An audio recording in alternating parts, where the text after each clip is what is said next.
Sometime back on this channel, I made an episode on shadow AI being the new shadow IT. At the time, that felt like a slightly edgy prediction. I want to come back to it today because the prediction did not just come true, it came true. And then it kept going into territory I honestly did not see coming. Shadow AI grew hands. It used to quietly leak your data. Now it takes actions across your systems and you still cannot see it. I am Priyanka Neela Krishnan. I'm an enterprise data security product leader, author, and a speaker. This is Enterprise Security, episode 15, and this is the update. So, on this update, let me first set the scene. Where we left off. Sometime back, the argument was simple. Just like employees once routed around slow IT with Dropbox and personal Gmail, they were now routing around slow security policy with ChatGPT. Shadow AI, the new shadow IT. And at the time, the hopeful read, the one a lot of security leaders went with, was that this was a phase. But a policy in place, send the memo, give it a year, and it would settle down like every tech wave before it. It did not settle down, it won. And then it changed shape entirely. Let me show you both halves of it. First, it won. This is not a fringe behavior you can wave away anymore. The 2026 numbers are not subtle. 98% of organizations have employees using unsanctioned AI tools. And 98, that is not a risk, that is the baseline. Verizon's data breach investigations report found that shadow AI detections rose fourfold in a single year, and it is now one of the most common non-malicious insider actions they see in breach data. And here is my favorite. Because it captures the visibility problem perfectly, the average enterprise has around 14 distinct AI tools in active use. The IT team knows about 4 or 5 of them. So for every tool you're governing, there are 2 more running that you have never heard of. Now, the standard reaction to all this is to write a policy that says no. Ban the tools, and I need to be blunt. That has already failed, and the data proves it. 66% of office professionals told researchers that they used AI at work while believing it was against company policy. 2/3. They knew the rule and they did it anyway because the work demanded it. But here's the part that should really land. The worst offenders are the people who signed the policy. Around 69% of C-suite leaders say they are perfectly fine with unsanctioned AI use, prioritizing speed over privacy. Money, Wall Street, speed over privacy. So, because privacy only when it breaches, only when things happen, that's when it becomes important. Until then, they want money, they want quality to serve their customers, so speed matters. So you have executives quietly using the very tools their own policy forbids. You cannot ban what leadership is doing in the next room. And every time you issue a no without offering a real yes, you do not stop the AI, you just push it one step further into the dark where you have zero visibility. And let me be specific about what is actually going into these tools, because it is not what people picture. The picture is in everyone's head is someone asking ChatGPT to fix the grammar in an email. That is not the risk anymore.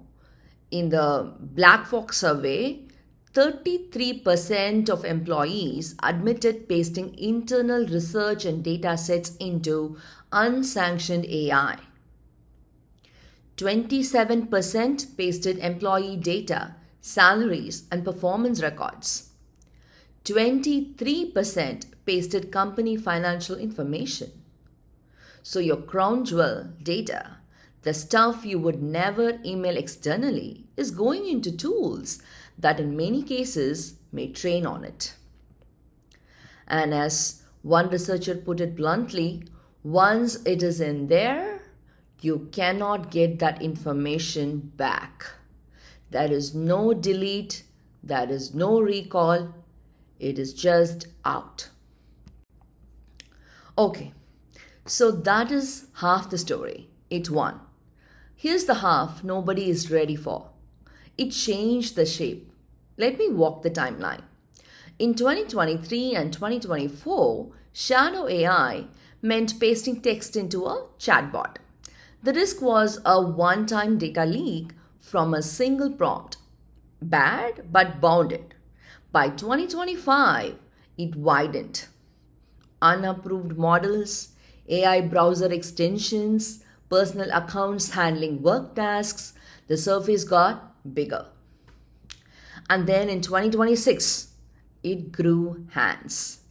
Employees are now spinning up autonomous agents that act across enterprise systems with minimal oversight. And that word, act, is the whole episode. Act upon. Shadow AI used to just see your data. Now it does things with it. It clicks, it sends, it moves data between systems, it takes actions on your behalf, and nobody approved it. And I want to be precise about why the hands change the entire risk calculation, because this is where it connects to everything we have built on this channel. A leaked prompt exposes data once. It is a moment, a bad moment, but it passes. A rogue agent has standing access and acts again and again and again. The risk moves from a moment to a presence. And if that sounds familiar, it should. This is exactly the non-human identity problem I spent this episode 12 on. An agent with standing access, no owner, no scoped permissions, no offboarding. Except this time, it is not a service account some developer created. It is an agent your colleague in marketing spun up last Tuesday, wired into systems you did not approve. And only about 23% of organizations have any runtime controls on AI at all. So for most companies, that agent is acting, and literally no one is watching what it touches. And if you're tempted to file this under the future problem, do not, because it is already on the breach ledger. IBM's cost of a data breach research found that 20% of breached organizations were compromised through shadow AI. 1 in 5. And when shadow AI was involved, it added about $670,000 to the average cost of the breach. There is also a damning governance number. 97% of AI-related breaches happened in environments without proper AI access controls in place. So this is not a story about clever attackers defeating strong defenses.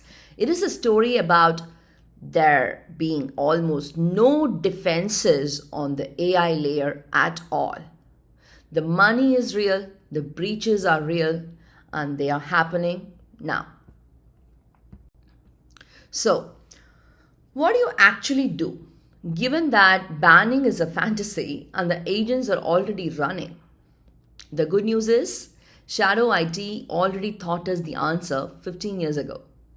We just have to actually apply it this time. 4 moves. See it, discover every AI tool and every agent in use across browser traffic, endpoints, and API calls. You cannot govern what you cannot find. And right now, you're only seeing a third of it. Replace it, do not ban it. This is the big one. Give people sanctioned tools that actually match the functionality they went looking for. The research is clear that this cuts unsanctioned use, where bans just drive it underground. Govern the agent as an identity. Every agent gets an owner, least privilege, and runtime controls.